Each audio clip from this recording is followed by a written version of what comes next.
Yeah, I've learned a little bit about the differences between the primitive and reference types. So you know that we use primitive types for storing simple values and reference types for storing complex objects. But there is a very important difference between these two categories of types in terms of memory management. And that's what we're going to talk about in this tutorial. So I'm going to declare a primitive variable, x, and set it to 1. And then I'm going to declare another variable like y and set it to x.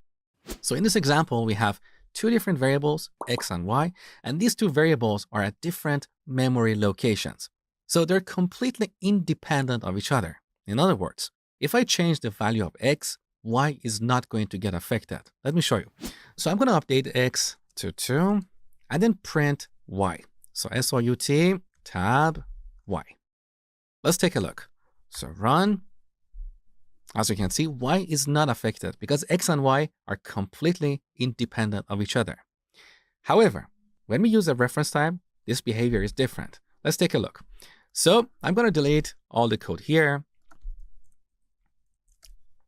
In Java, we have a point class that is defined in this package, java.awt.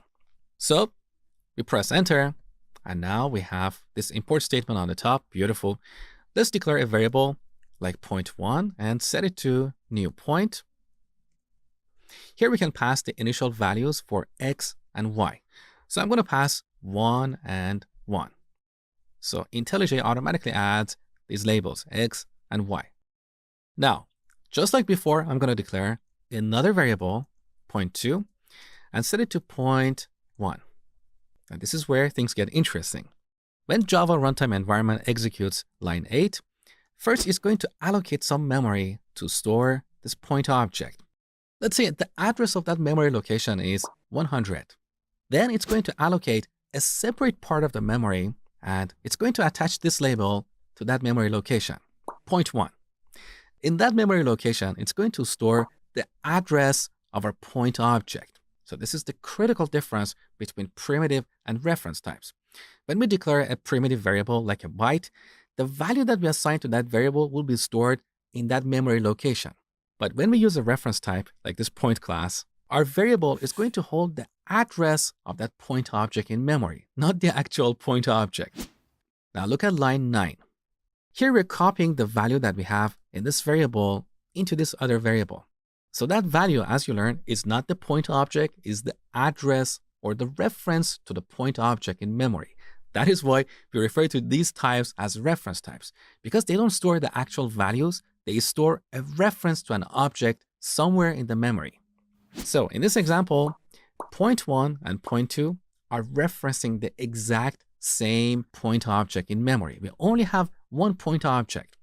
So these two variables are not independent of each other. They're referencing the same object. And that means if I update this point object through either of these variables, the changes will be visible to the other variable. Let me show you. So using the first variable, point 1, we're going to update the value of x. So we use the dot operator, and here we can see the members of this object.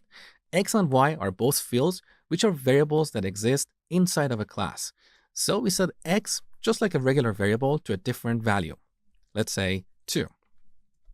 Now, because point 1 and point 2 are referencing the exact same object, if we print point 2, we're going to see the change that we just made. Take a look.